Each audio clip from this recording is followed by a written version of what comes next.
EPFO குறித்து சில முக்கியமான மகிழ்ச்சியான அறிவிப்புகள் வெளியாகி உள்ளது. ஸோ இது என்ன அறிவிப்புகள் அப்படிங்கிறத பற்றி முழுசாக தெரிஞ்சுக்க இந்த வீடியோவை கடைசி வரைக்கும் முழுமையாக பாருங்க. இனி ரூபாய் 7500 இல்லை ரூபாய் 15000 அப்படிங்கிற மாதிரியும் ஒரு புதிய அறிவிப்பு வெளியிட்டிருக்காங்க. புதிய பென்ஷன் ரூல்ஸ் 2025 அப்படிங்கிற மாதிரி கொடுத்திருக்காங்க. இதற்கான லிமிட், வயது, கிளைம் என 3 முக்கிய மாற்றங்கள் குறித்தும் அறிவிப்புகள் வெளியாகி உள்ளது. நீங்க இப்பதான் புதுசா நம்ம சேனலுக்கு வரீங்க அப்படின்னா இப்பவே டிடி தமிழ் அப்டேட்ஸ் சேனலை சப்ஸ்கிரைப் பண்ணிக்கோங்க. சப்ஸ்கிரைப் பண்ணாதவங்க சப்ஸ்கிரைப் பண்ணிக்கோங்க. அண்ட் கூடவே பக்கத்துல வர பெல் ஐகானையும் கிளிக் பண்ணி ஆல் அப்படிங்கிற ஆப்ஷனை செலக்ட் பண்ணிக்கோங்க. ஸோ அப்பதான் அனைத்து புதிய தகவல்களுமே உங்க மொபைலுக்கு உடனுக்குடனே நோட்டிபிகேஷனா வந்து சேரும். அண்ட் வீடியோக்குள்ள போறதுக்கு முன்னாடி இந்த வீடியோ உங்களுக்கு பிடிச்சிருக்கு அப்படின்னா இந்த வீடியோவை லைக் பண்ண மறந்துடாதீங்க. மறக்காம லைக் பட்டனையும் கிளிக் பண்ணிக்கோங்க. ஓகே, இப்போ வாங்க வீடியோக்குள்ள போயிடலாம். இபிஎஃப்ஓ என்கிற ஊழியர் வருங்கால வைப்பு நிதி அமைப்பு எம்ப்ளாயீஸ் ப்ராவிடென்ட் ஃபண்ட் ஆர்கனைசேஷன் ஆனது இந்தியா முழுவதும் உள்ள மில்லியன் கணக்கான பங்களிப்பாளர்களுக்கு ஓய்வூதிய அணுகல் மற்றும் ஓய்வூதியத்தை அணுகுவதற்கான வசதியை மேம்படுத்துவதை நோக்கமாக கொண்டு 3 முக்கியமான மாற்றங்களை செயல்படுத்தியுள்ளது. இந்த 3 புதிய மாற்றங்களுமே ஓய்வூதிய நிர்வாகத்தை நவீனமயமாக்குவதற்கும் ஓய்வு பெற்றவர்களுக்கான சலுகைகளை அதிகரிப்பதற்கும் இபிஎஃப்ஓ விதிகளின் நியூ இபிஎஃப்ஓ ரூல்ஸ் 2025 கீழ் என்னென்ன மாற்றங்கள் அறிமுகப்படுத்தப்பட்டுள்ளன என்பதை பத்தின விவரங்களை இப்ப நம்ம தெரிஞ்சுக்கலாம். பென்ஷன் லிமிட் அதிகரிப்பு, அதாவது இன்க்ரீஸ்ட் பென்ஷன் லிமிட் அப்படின்னு கொடுத்திருக்காங்க. உச்சநீதிமன்ற உத்தரவை தொடர்ந்து ஊழியர் ஓய்வூதிய திட்டத்தின் இபிஎஸ் கீழ் அதிகபட்ச மாதாந்திர ஓய்வூதியம் ரூபாய் 7500 ரூபாய் 15000 இரட்டிப்பாக்கப்பட்டுள்ளது. இந்த நடவடிக்கை குறைந்த வரம்பால் கட்டுப்படுத்தப்பட்ட உயர் வருமானம் கொண்ட ஊழியர்களுக்கு பயனளிக்கும் என்று எதிர்பார்க்கப்படுகிறது. இரண்டாவதாக, முன்கூட்டியே ஓய்வூதியம் திரும்ப பெறுவதற்கான வயது வரம்பில் மாற்றம், early pension withdrawal age limit அப்படின்னு கொடுத்திருக்காங்க. பிஎஃப் மெம்பர்கள் இப்போது 50 வயதில் இருந்து ஓய்வூதியத்தை பெற தொடங்கலாம். நினைவூட்டும் வண்ணம் இதற்காக முந்தைய வரம்பு 58 வயதாக இருந்தது. இருப்பினும் முன்கூட்டியே பணத்தை திரும்ப பெறுவதை தேர்ந்தெடுப்பது ஓய்வூதிய தொகையை குறைக்க வழிவகுக்கும் என்பதை நினைவில் கொள்ளவும். புதிய விதியின் கீழ் பங்களிப்பாளர்கள் தங்கள் தகுதியான இபிஎஃப் பேலன்ஸில் 100% வரை திரும்ப பெறலாம். இதில் ஊழியர் மற்றும் முதலாளியின் பங்களிப்புகளும் அடங்கும். மூன்றாவது முக்கியமான மாற்றம் என்ன அப்படின்னா, முழுமையான டிஜிட்டல் ஓய்வூதிய கோரிக்கைகள், அதாவது ஃபுல்லி டிஜிட்டல் பென்ஷன் கிளைம்ஸ் அப்படின்னு சொல்வாங்க.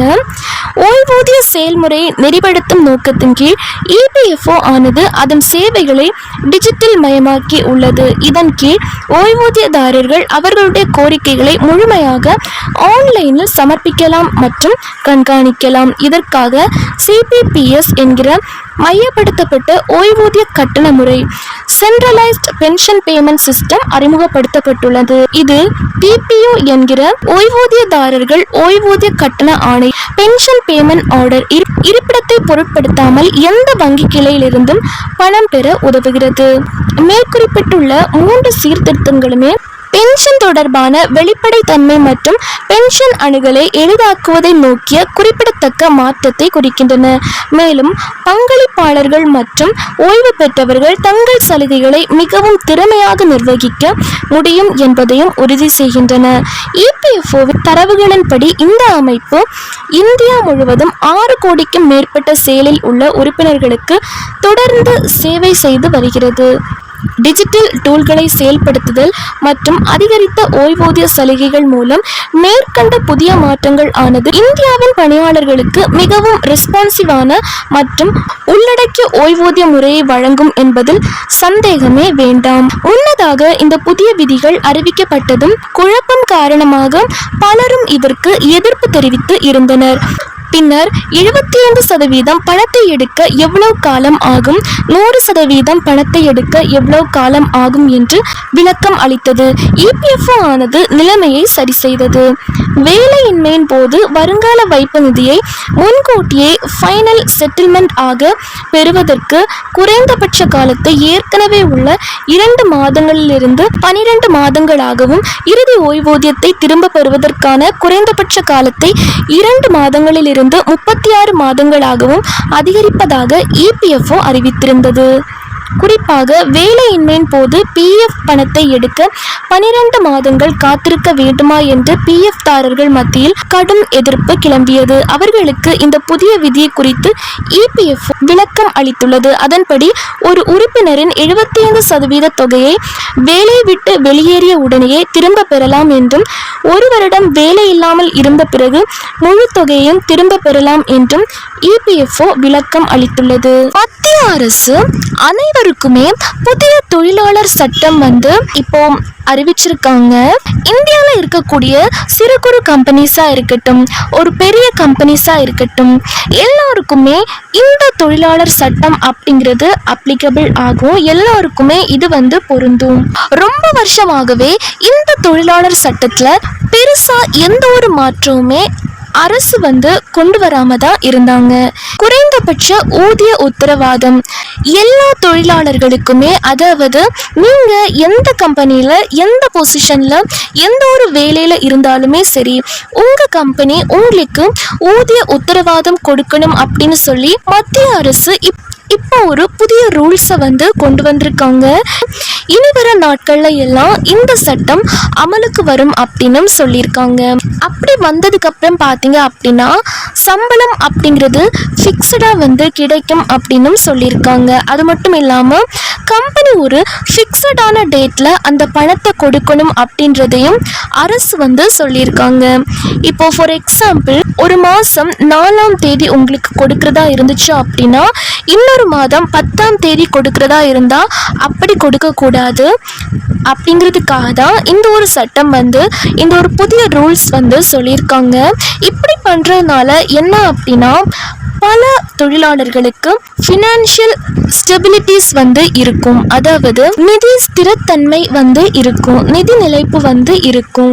அடுத்ததான புதிய அப்டேட் என்ன அப்படின்னா appointment letter for all the employees அப்படின்னு சொல்லி கொடுத்துருக்காங்க. அதாவது பணி நியமன கடிதம் இனி எல்லா எம்ப்ளாயீஸுமே, இனி எல்லா தொழிலாளர்களுக்குமே கிடைக்கணும் அப்படின்னு சொல்றாங்க. இன்னும் நம்ம இந்தியாவில் எல்லா வேலை பார்க்குறவங்களுக்குமே அப்பாயின்மெண்ட் லெட்டர் கொடுக்கறது கிடையாது. அதே மாதிரி எல்லா கம்பெனிஸுமே அப்பாயின்மெண்ட் லெட்டர் கொடுக்கறது கிடையாது. இதனால வேலை உத்தரவாதம் கிடைக்கும் அப்படின்னு சொல்றாங்க. ஆனா இன்னொரு இடத்துக்கு நீங்க வேலைக்கு போகும்போது அவங்களுக்கு ஒரு நல்ல ஊதிய உயர்வும் கிடைக்கிறதுக்கு வாய்ப்பு இருக்கு அப்படின்னு சொல்லியிருக்காங்க. அதனாலதான் கவர்மெண்ட் இப்போ எல்லா கம்பெனிஸ்லயுமே எல்லா தரப்பட்ட எம்ப்ளாயீஸுக்கும் அப்பாயின்மெண்ட் லெட்டர் கம்பல்சரி கொடுக்கணும் அப்படின்றதையும் சொல்லியிருக்காங்க. அடுத்த முக்கியமான அறிவிப்பு என்ன அப்படின்னா பெண்களுக்கு தான் சொல்லியிருக்காங்க. ஈக்குவல் பே அண்ட் ரெஸ்பெக்ட், அதாவது பெண்களுக்கு சம ஊதியம் அண்ட் மரியாதை.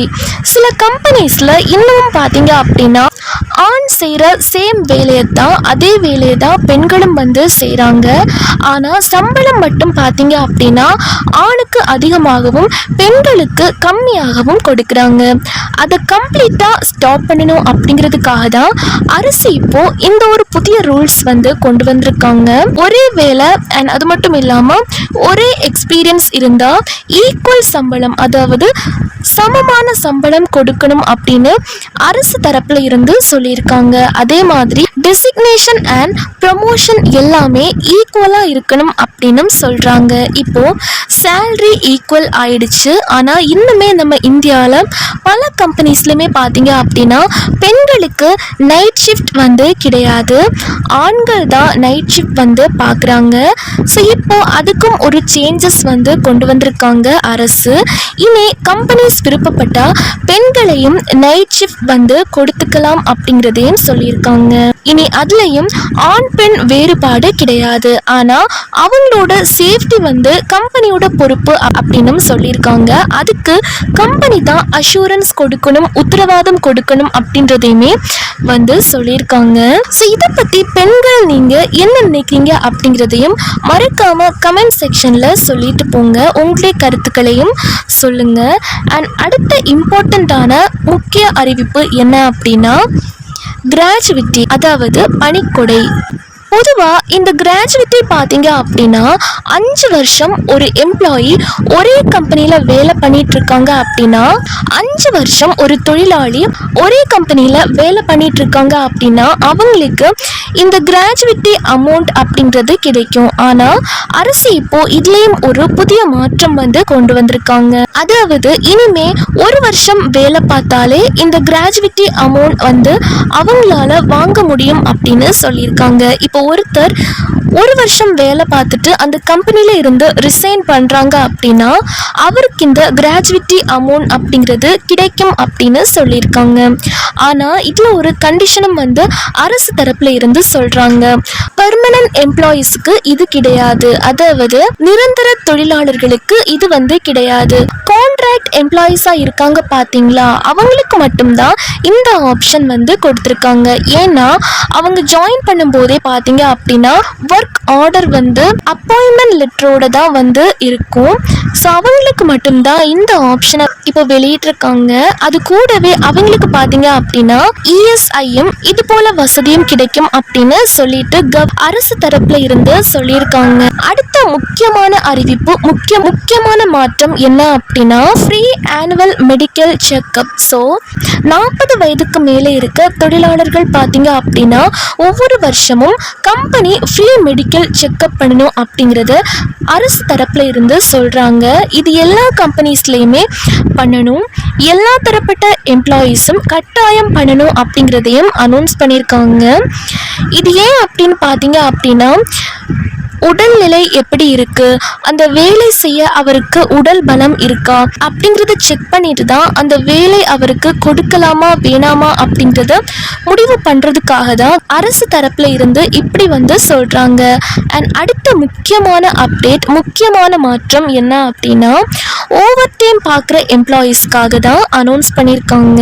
ஓவர் டைம் பார்க்குற எம்ப்ளாயீஸ்க்கு டபுள் பே அப்படின்னு சொல்லியிருக்காங்க. கம்பெனியில் ஃபிக்ஸடாக இவ்வளோ நேரம் தான் வேலை செய்யணும் அப்படின்னு இருக்கும் பார்த்தீங்களா, அதை விட அதிகமாக நீங்கள் வேலை செய்கிறீங்க அப்படின்னா கம்பெனி உங்களுக்கு டபுள் பே கொடுக்கணும் அப்படிங்கிற விஷயத்த ரொம்ப ஸ்ட்ரிக்டாக இப்போது அரசு சொல்லியிருக்காங்க. இது எல்லா கம்பெனிஸுமே இதை ஃபாலோ பண்ணணும் அப்படிங்கிறதையும் இப்போது வெளியிட்டிருக்காங்க. அடுத்த முக்கியமான அறிவிப்பு, முக்கியமான மாற்றம் என்ன அப்படின்னா அனைத்து தொழிலாளர்களுக்குமே பிஎஃப் அண்ட் இஎஸ்ஐ கம்பல்சரி கொடுக்கணும் அப்படின்னு சொல்லியிருக்காங்க. இன்னமும் பல கம்பெனிஸ்ல பலதரப்பட்ட தொழிலாளர்கள் இருப்பாங்க பார்த்தீங்களா, பிஎஃப் அண்ட் இஎஸ்ஐ இருக்கிறதே கிடையாது. இந்த புதிய தொழிலாளர் சட்டப்படி எல்லா கம்பெனிஸும் அவங்க எல்லா தொழிலாளர்களுக்குமே இந்த பிஎஃப் அண்ட் இஎஸ்ஐ போல சர்வீஸை கொடுக்கணும் அப்படின்றதையும் ரொம்ப கட்டாயமா ஸ்ட்ரிக்டா சொல்லியிருக்காங்க. இது மட்டும் இல்லாம டேஞ்சரஸ் சோன்ல வேலை செய்யற தொழிலாளர்களுக்கு, ஃபார் எக்ஸாம்பிள் கெமிக்கல் ஃபேக்டரி இதே மாதிரியான இடத்துல வேலை செய்யற எம்ப்ளாயீஸ்க்கு 100% பாதுகாப்பு எக்யூப்மெண்ட்ஸ் எல்லாமே கொடுத்து தான், சேஃப்டி எக்யூப்மெண்ட்ஸ் எல்லாமே கொடுத்து தான் வேலை செய்ய வைக்கணும் அப்படிங்கிறதையும் சொல்லியிருக்காங்க. சேஃப்டி எக்யூப்மெண்ட்ஸ் இல்லாமல் எம்ப்ளாயீஸ் வேலை செஞ்சால் அந்த கம்பெனி மேலே நடவடிக்கை எடுக்கப்படும் அப்படின்றதையும் ரொம்ப ஸ்ட்ரிக்டாக இப்போது அனௌன்ஸ் பண்ணியிருக்காங்க. இப்போது இந்த அறிவிப்புகள் தான் அரசு தரப்பில் இருந்து இப்போ புதுசாக கொண்டு வந்திருக்கக்கூடிய புதிய ரூல்ஸ். கண்டிப்பாக இதை பற்றி நீங்கள் அனைவருமே தெரிஞ்சுக்கணும். இந்த சட்டம் இப்போ புதுசாக அறிவிச்சிருக்காங்க. ஸோ இப்போ புதுசாக வெளியிட்டிருக்கக்கூடிய இந்த அறிவிப்புகளில், இந்த புதிய ரூல்ஸில் உங்களுக்கு எந்த ரூல்ஸ் ரொம்ப பிடிச்சிருக்கு அப்படிங்கிறதையும் கமெண்ட் செக்ஷனில் மறக்காமல் சொல்லிட்டு போங்க. அண்ட் எது உங்களுக்கு பிடிக்கல அப்படிங்கிறதையும் கமெண்ட் செக்ஷனில் சொல்லிட்டு போங்க.